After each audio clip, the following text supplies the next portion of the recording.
How's it going, everyone? My name is Sinikle, and welcome back to yet another The House in Fata Morgana. So we are now entering part 4 of this fantastic series that I am enjoying so far, and I hope you all are as well. So if you are, let's go ahead, let's just jump right on in and continue from where we last left off. Shall we? Shall we? I think we shall. For you. There we go. Slowly but surely, time trekked onward, everyone working forward toward their own individual goals. Each early summer breeze that blew through the garden was like a god's hallowed breath, carrying the flowers as fragrance in through Rose Manor's windows. If only time could be stopped, and this beautiful era made to live on through eternity. If only time could be stopped. Too bad it can't. As usual, Mel's eyes chased after the white-haired girl, still calling her that because we don't know her name. Nice. And Nell pursed her lips in frustration at him, but she was still rather docile. Even taking into account how self-centered she behaved, how fickle her temper, Nell's fists were still no worse than a playful kitten. Meow. Did Sinikle just... Yes, yeah, he did. Meow. Oh, fucking Christ. See? At that very moment, our lively little feline... Motherfucker. What have I just done? What have I just done? God damn it. Our lively little feline had her claws poised to swat at the flaxen-haired young man. Excuse me? Mel, you promised me, or have you forgotten? I haven't forgotten, I'm just asking if we can go another day. Another day? This isn't something that happens every day, you know. I've been looking forward to tonight's performance for so long. There's nothing I could do about that. We're having a gathering at the priest's home tonight. Ooh, what? Several high-ranking officials have come up from the mainland just for this. Ooh. That good? Or bad? Good or bad? I don't know. Who cares? Exactly, Nell. We're on the same page. I care. You know, Nell, it doesn't have to be me who goes with you. No, I want to go with you, Mel. You've been so distant lately, dearest Mel. You refuse to do anything with me. That's not true. Tell me, if you can't go today, when can you? When will you be able to go out with me? When will you be willing to play cards with me? To have tea together? I can't make any promises. I have things to do. Obligations. And Nell, you're almost an adult yourself. Stop acting like such a child. Ooh. Oh. Throwing that card. I'm not an adult yet. I'm still a kid. I mean, at least you admit it. Right? Sometimes they agree. It's like, that's right, I am an adult. Jesus Christ. If it means I don't get to play with you anymore, dearest Mel, then I don't want to be an adult. Ooh. Nell, you can't. Lady Nell, the master wishes to speak with you. Oh, that was the maid. Huh? Father does. What good do he want? I don't know. Go see. Go on, Nell. You can't make father wait. He's very peculiar about people, keeping their appointments. Excuse me. Yes, he is. Unlike you, dearest Mel. Oh! You had to throw in that last second shade. Ah. What's got her in such a foul mood? Oh, thank goodness for small miracles. Nell just won't seem to take me at my word lately. You mustn't be so harsh on her. She is your one and only darling little sister. You're right, but still, she's taken it a bit too far of late. Oh, I am not so sure. She does not seem to be behaving any differently to me. Am I the one acting differently then? Yes. Well, enough about that. Can I ask you for a favor? Me? What can I do for you? I was thinking... Physically, Mel was undeniably a young man, but the smirk that crossed his lips as he schemed gave his face the sweet look of a little boy. I'm not gonna lie, I creeped myself out by saying that. Oh, shit. Or perhaps that was simply part of his charm. It was not the age disparity, but his character that made him smile so heartwarming. Okay. Can you hear my mouse? I'm like hammering my finger on the fucking... I don't know why I'm doing it. I'm sorry. Ah! I'm hyper. Can you tell? I'm sorry. What did he ask of me? You shall find out soon enough. Oh, you bitch. Hey, no, you tell us now. You little... Oh. It's cloudy. I love those days. I love cloudy days. I hate it. I hate when it starts raining. But I also hate when it's sunny. I love cloudy days. Cloudy days are my favorite days. I wonder why. I wonder what that says about me. Huh.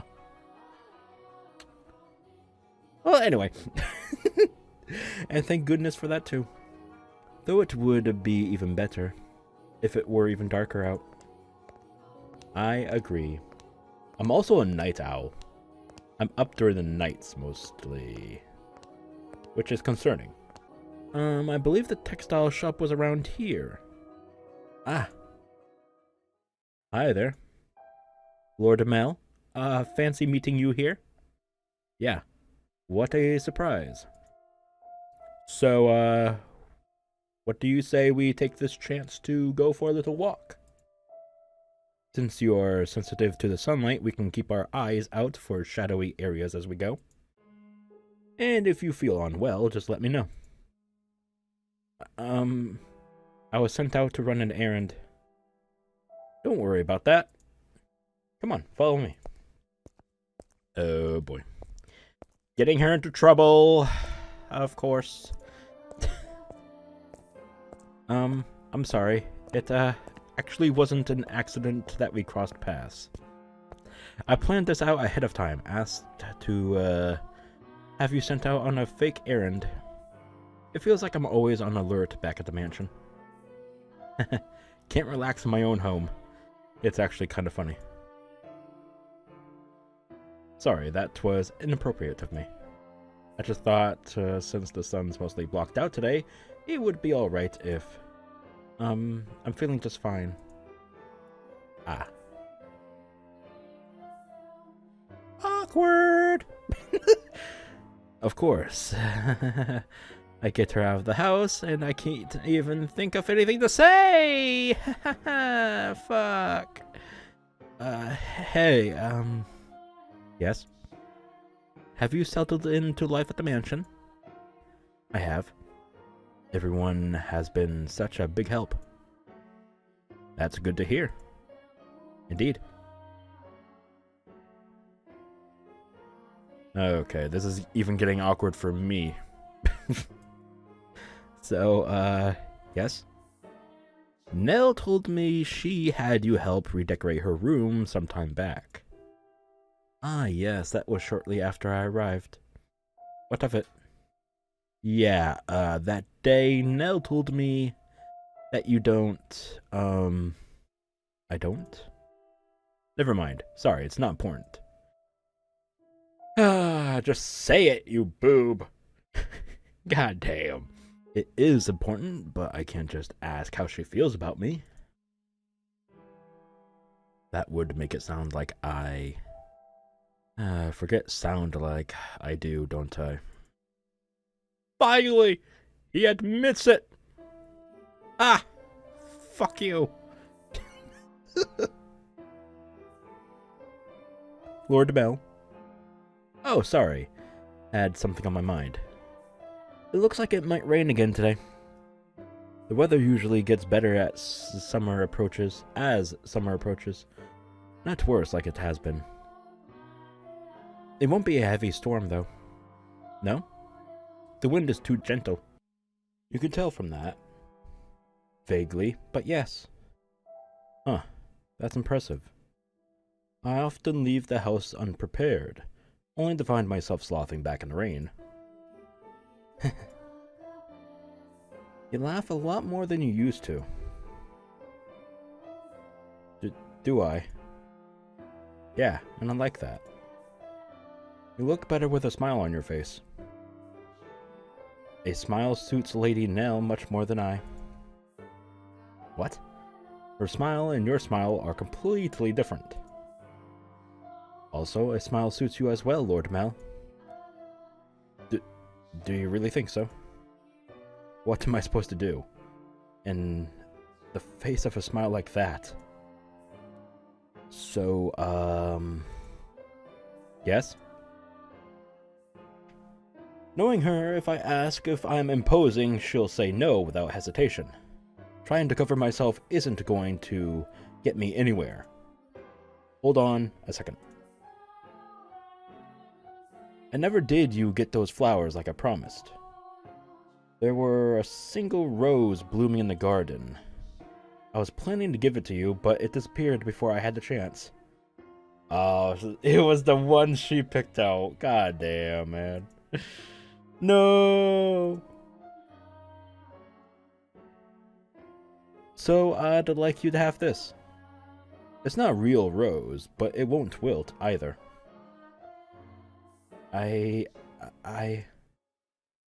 Mel was holding an ornamental white rose. Oh. It was an impressively detailed replica of the real thing, crafted by an incredibly skilled artisan's hand. It was, I imagined, made by the same craftsman from whom Mel had ordered Nell's birthday necklace. The young man who had but a handful of days earlier had said he had no sweetheart, had come in to commission a present for a girl. That's right, I remember that conversation. It's a little bit weird, but nah. The master of the shop must have been quite surprised. Or perhaps it had given him a good laugh instead. It was for this moment that he so desperately sought for time together with the white-haired girl. I don't know what you like, so I had to base it on my sister's tastes. My apologies, I cannot accept this. Is the design not to your liking? No, I just... If you are concerned about how much I paid for it, don't be. I just want you to have it, that's all. Please. Why are you so kind to me? Why? Because... I'm sorry, I can't accept it. A clear glint of flustered panic was visible in her red eyes. There is not a girl in the world whose heart would not flutter at the sight of the sparkling rose accessory. But her reaction was far from delight. As a matter of fact, there were traces of fear and apprehension in her countenance. I beg your pardon. Hold on.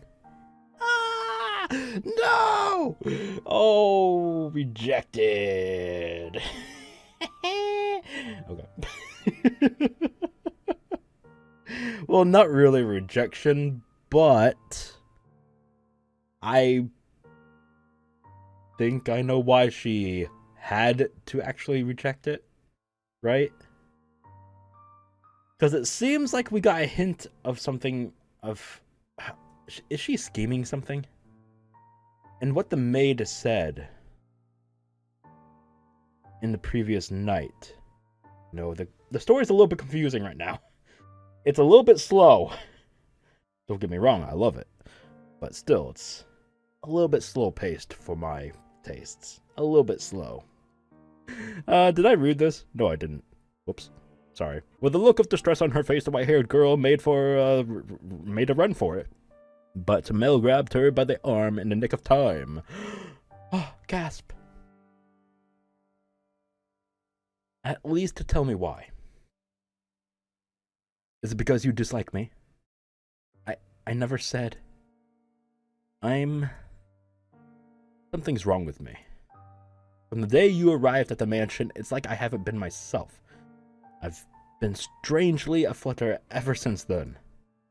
Whether I tried to study or whether I tried to read, none of it sticks. I'm just looking at pages of text, tracing rows of letters only for them to disappear as soon as I look away. It's all because of you. I truly, truly am sorry. Please, don't be any more generous than you already have. When I'm with you, my willpower wavers. What do you mean by that? I'm so sorry. Ooh.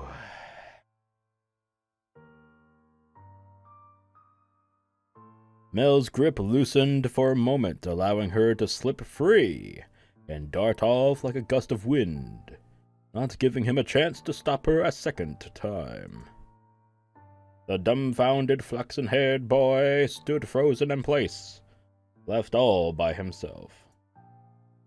The breeze, which the white-haired girl had called gentle earlier, felt faintly chilly, almost as if mocking him. Oh my god, rude. Looks like she's even less fond of me than I thought. Did you not listen to anything she just said?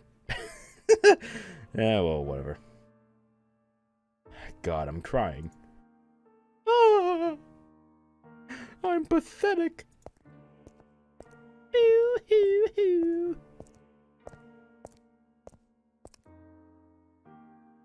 Well, if it isn't Mel, what might you be? Are you crying? I'm so pitiful. Sorry you had to see this. Think nothing of it. I passed by a girl just a few moments ago. She appeared to be rather distressed as well. Did something happen between you two? I wasn't good enough, it seems. Not good enough. That was the new maid I was telling you about before. I was, like you said, Father, I was keen on her quite. Enough to bring me to tears like a miserable child. Miserable! Brings me to tears. But she rejected me. I don't even have what it takes to be a stand-in prince. Mel. I apologize for complaining to you about this. I'm completely hopeless. Mel. Please don't try to cheer me up. I don't need any sympathy, I just... No, Mel, listen to me. What? I've seen that girl before. What do you mean? But, You said she was a servant at your house, right? In which case... Yes, she is. Please, tell me, Father. Where did you see her before? Why must you have been so evasive? Why must you be so evasive? Excuse me.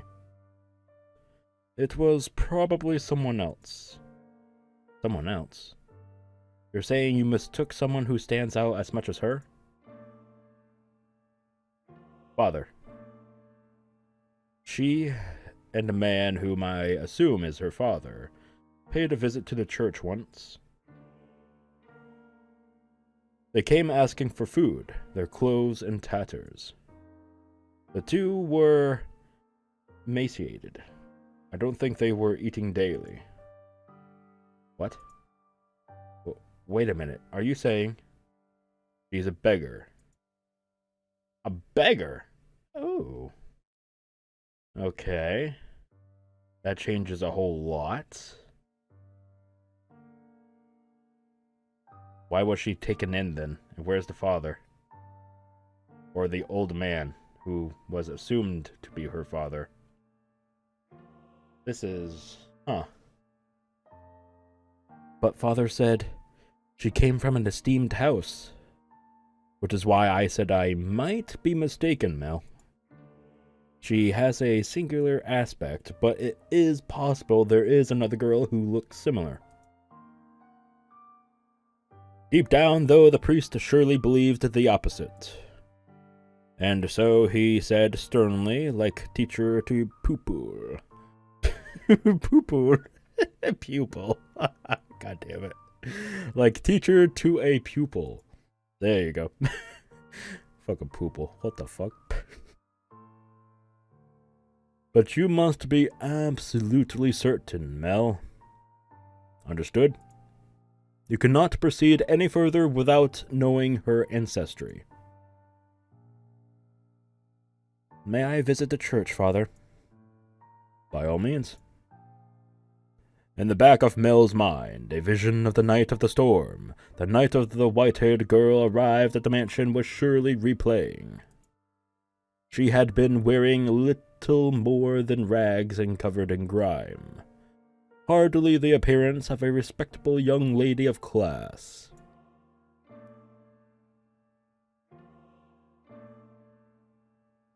Have I been putting her through unnecessary stress?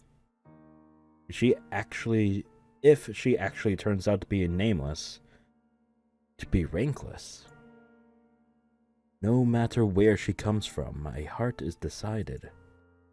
I will not fool myself about how I feel any longer. No, I cannot fool myself. But how does she feel? What will everyone else think? I have to find out why she was welcomed into our house. I'll ask mother or father. No.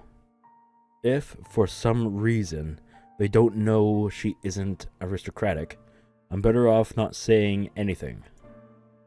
But if they don't, then does that mean she's been lying to us? And to them? I have to find out. This time I must get answers. Attaboy. No, absolutely not. You come back and the first thing you say is that?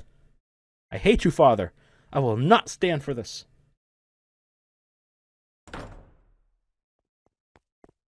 Why? Why would he just suddenly throw that on me?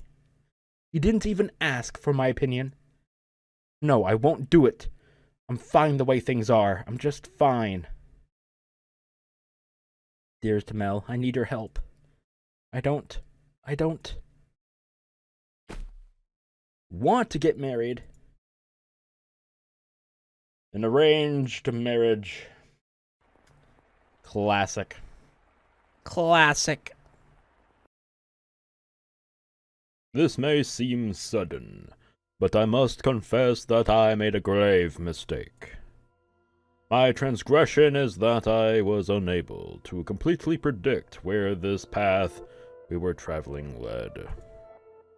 My hands were full dealing with my immediate day-to-day tasks, so I could do naught but pray there was happiness waiting in the future. Happiness for everyone who lived within Rose Manor.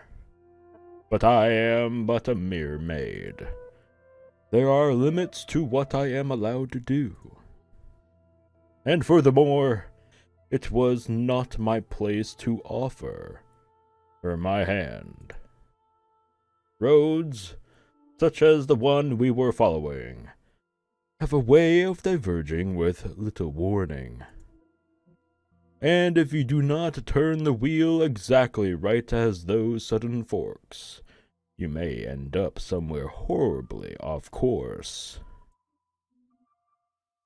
I was well aware of that fact, which is why I thought that what I did was for the best. Okay. It's happening again. I made sure the door was closed, but I can sense someone standing there.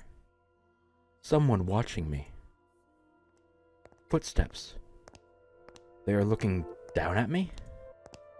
I want to open my eyes, but I can't do it. Curses.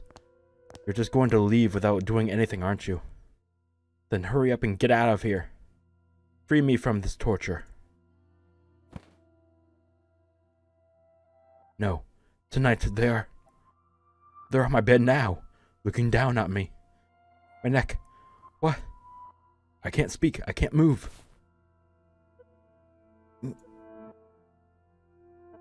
These cold fingers. That soft breath. What? Why?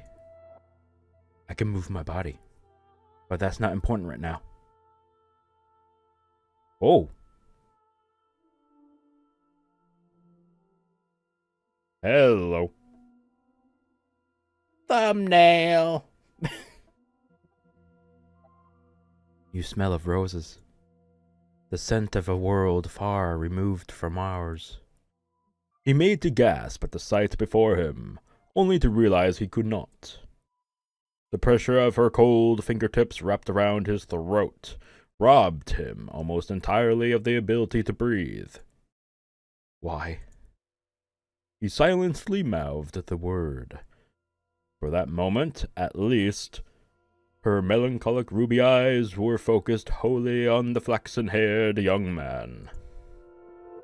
In them glowed a faint flicker of willpower, and a continuously burning agitation that roused her to action. I told you to stop being so kind to me. Why? It will all be over soon. Please don't make any noise. Why? To put an end to this family. You are my only... Why are you shaking? What? Upon hearing Mel's words, the strength drained from her slender fingers.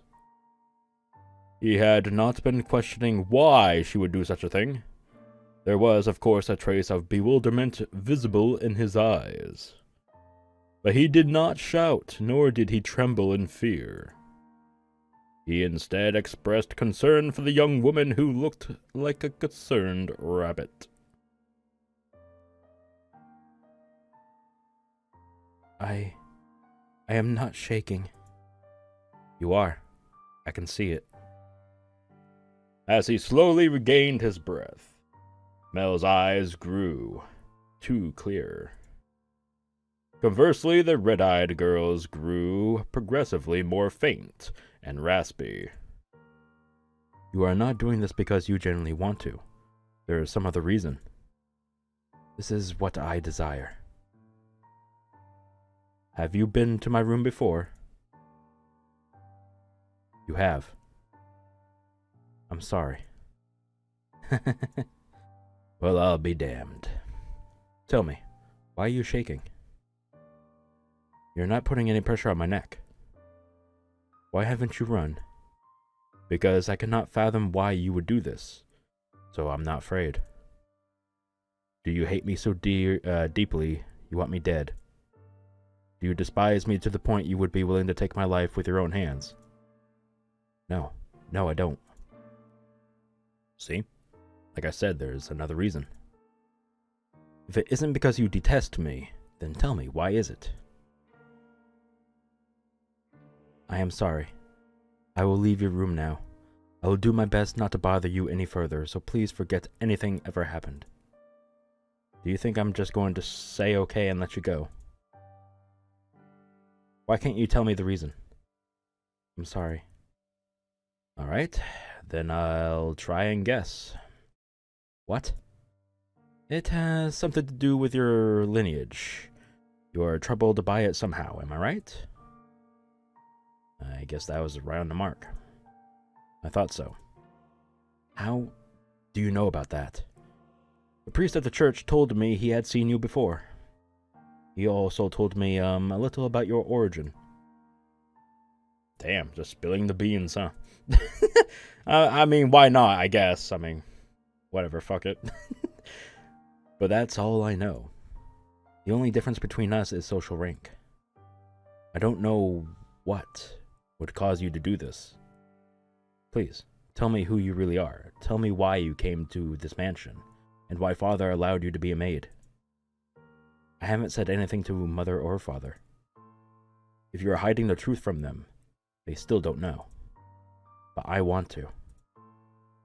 I won't get mad at you, or have you punished. I'll even swear to God if you'd like. I want to be the prince who whisks you away. I want to be like the prince who rescued the girl from the dark mansion and showed her the world. I know I'm not that dependable, but I want to help you. Why do you show me so much compassion? Why do you treat me like this? I have my hand around your neck. Why? I thought it would be obvious. Or have I not expressed myself well enough? Ooh, damn. It changed a little bit. I see his hand now. I love you. Every time you push away, it crushes me. I didn't even know my heart could feel such distress. If you dislike me, and don't want to be with me, then, well, I'll just have to live with that. As much as it may hurt. But if you have some other reason, some weight on your shoulders that you can't share with anyone else, tell me. I want to help you. There are other options. Things we can do about your... No, that's not it. Huh? I've tried to hate you so many times. But yes, there's more to it than just social status. But I can't do it. I couldn't make myself do it. What do you mean? I had so many chances, but I couldn't do anything. She spoke in a stifled voice, as if every word had to fight to escape her lips. She appeared so fragile, so precarious, looking down on him, that it seemed as though, if a gust of wind were to whisk through the room, it would blow her away completely. Her pale fingers were trembling, like she had tried to squeeze them again and failed. However, her hand did not pull away from his still, slender neck. Her hand is so cold. He did not challenge her, but simply kept his eyes fixated on hers, as if carefully watching to see what she would do next. I'll say it as many times as I must. I love you. And I wouldn't be able to accept losing you without knowing anything. So please, tell me the reason. I'll see to it that you are taken care of. Those are the words of a man of means, Lord Amal. Of someone blessed enough to have pity for others. You are a foolish young man. You know nothing. But the greatest fool of all is myself. If you agree to punish me, I will talk. Tell me. Her long white hair and his soft flaxen hair touched. For just the briefest of moments, it appeared in the darkness as though they had fused together. The white-haired girl, having finally gathered the courage, began to slowly tell her tale. On the night of the storm, I paid a visit to Rose Manor, this mansion. My father and I were always on the move, traveling across the land, by foot. So it was only recently that we heard rumors of Rose Manor. There are several reasons we couldn't stay in one place. First is my unusual appearance. People often find the color of my skin or eyes disconcerting. So, after living in one place for long enough, unsettling rumors would begin to spread, forcing us to leave. Another reason was my father's line of work. He painted pictures for a living, but he had trouble finding a patron, so he had to work day to day, excuse me. When he was no longer able to find work in the city, we would move. We were birds that migrated without a flock. When we arrived at this town, my father was exhausted and weak. That is when we learned of Rose Manor, and the family who dwelled within it. Rhodes is a name my father could never forget. He was long ago a painter in service of the Rhodes family. Hold on. Your father was an artist here? Yes. It was before I was born. You probably don't remember, Lord Amel. So, you knew about us before you came here. For as long as I can remember, I've known the name Rhodes. My father was chased from your house, just because they didn't like something he painted. Having failed the Rhodes family, no one else would become his patron. Just as good reputation spreads, so too does a bad one. Branded once as a failure, no one will take you in ever again.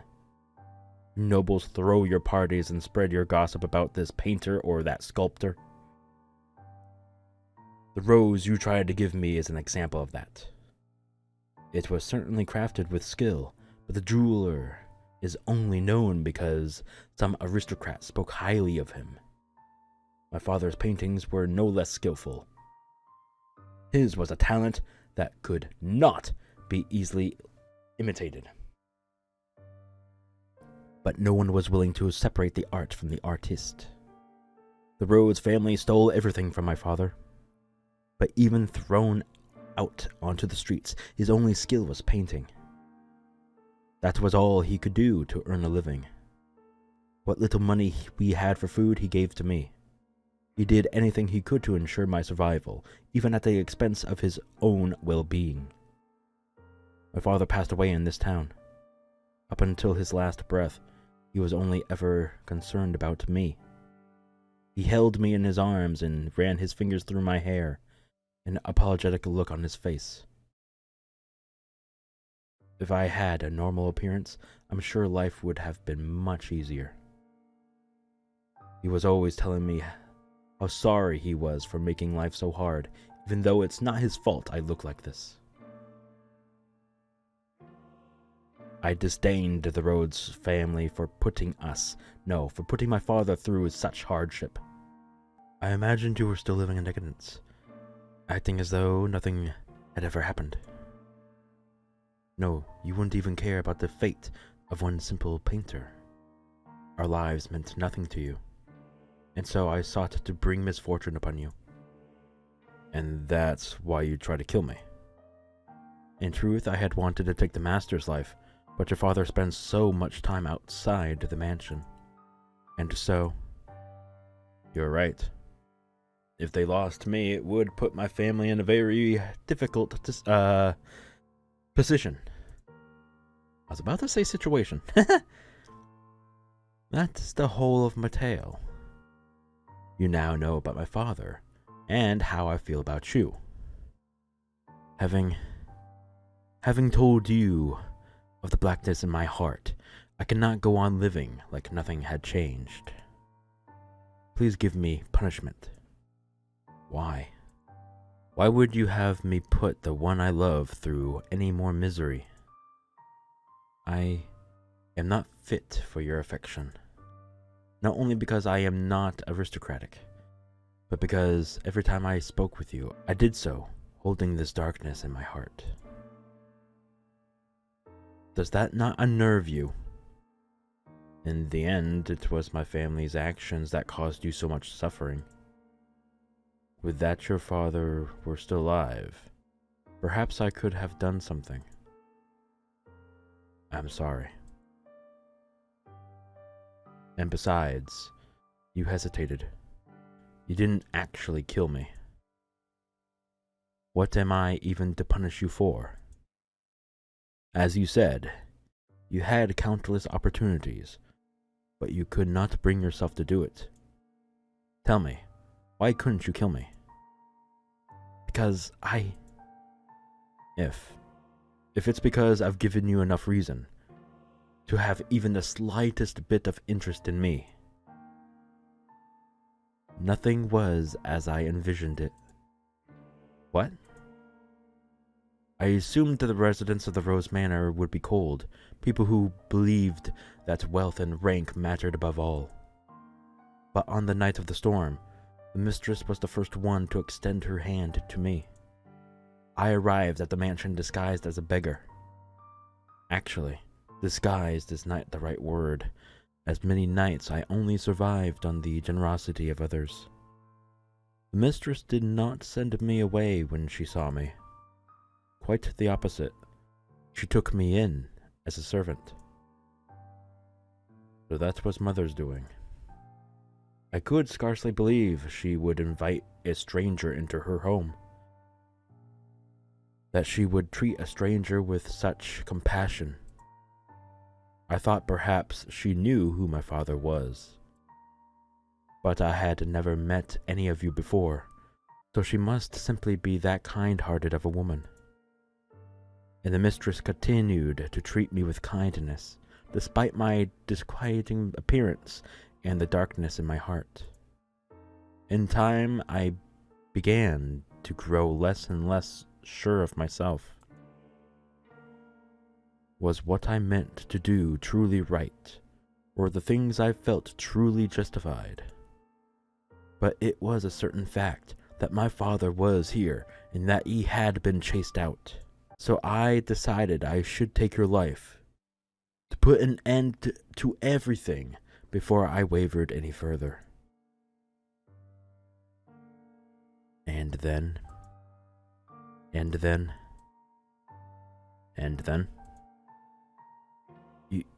you were too kind to me. It's all your fault. Because you laugh with such affection, because you give me smiles like that, because you say the things you say. I'm sorry.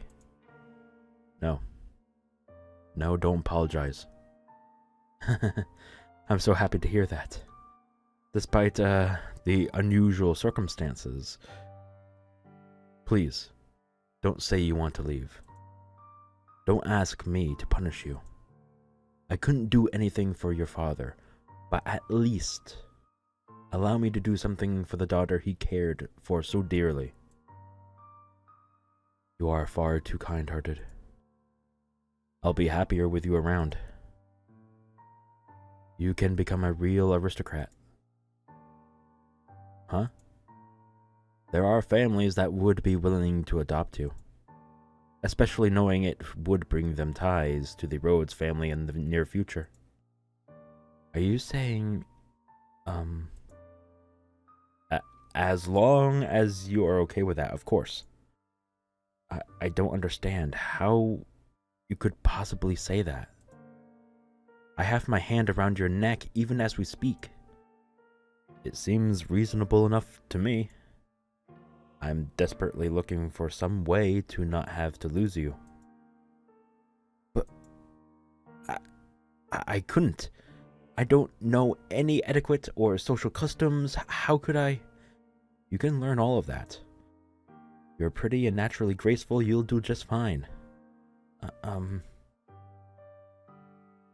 are such an aristocrat, Lord Mel. What? The way you can come up with compliments so easily. Only for you. Nell says my poetry has as much charm as a dissertation. I don't understand theater. It puts me to sleep. You laughed. Thank goodness. Keep smiling. You don't have to stop. A smile on your face is a smile on mine. No matter how deep the darkness has taken root in your heart, it can always be removed. I believe people are capable of forging their own futures. What do you say we go to the theater sometime? I promise I won't sleep through it. At the private theater. We can get seats at the far end of the second floor, so we don't have to stand. They would be pretty lavish seats, so it would give you a chance to experience the noble life. But, please, don't be shy. I can have clothes prepared for you. I'll ask one of the maids who can keep a secret. Say, the one with black hair. She kind of scares me, though. I don't know what I am supposed to say. How could you show such compassion for me? I tried to inflict harm upon you. Am I allowed to feel such joy? For every day you suffered, a day of happiness. That's how it has to be. So stand by my side. He softly whispered the girl's name. For several long moments, her lips trembled in trepidation. But, in time, she squeezed them together and made a smile. He wrapped his arms around her unbelievably slender, frail frame, holding her tight in an affectionate embrace. What's her name? We still don't know her name! Fuck! Mel approached me the next day. He explained to me the course of events, and then asked me to dress her up more beautifully than any other noble girl had ever been. She was already a very pretty girl, so even without much effort on my part, simply putting her in a dress, she radiated beautifully. I was quite partial to her smile, so I agreed to help, thinking that if it would lead to their happiness, I could not ask for anything more. I never anticipated what would happen next, though. Perhaps my hopes were unreasonable after all. Why, what did happen next? No! That's where we're ending it. Fuck! Son of a bitch. Oh well. It was enjoyable nonetheless. I hope you all enjoyed that. That was certainly something. We did finally see quite a progression. Quite. But we still don't know her name. God damn it. Apparently he does know her name, though. That is something we learned. He knows her name. We don't, though. Or maybe the maid just doesn't know her name. That would explain a lot, because she is the one telling the tale, right? So, interesting. Of course. But wait, then how? Was she eavesdropping on that whole thing? Because how would she know that whole conversation? Oh my god. Oh my god, I'm just learning all of this. Ah. Okay. So thanks for joining in on this video here. I hope you all enjoyed it as much as I did. If you did, please leave a like, share the video, and subscribe to the channel if you haven't already, because there will be more The House in Fata Morgana soon. Anyways, see you all next time. Bye-bye.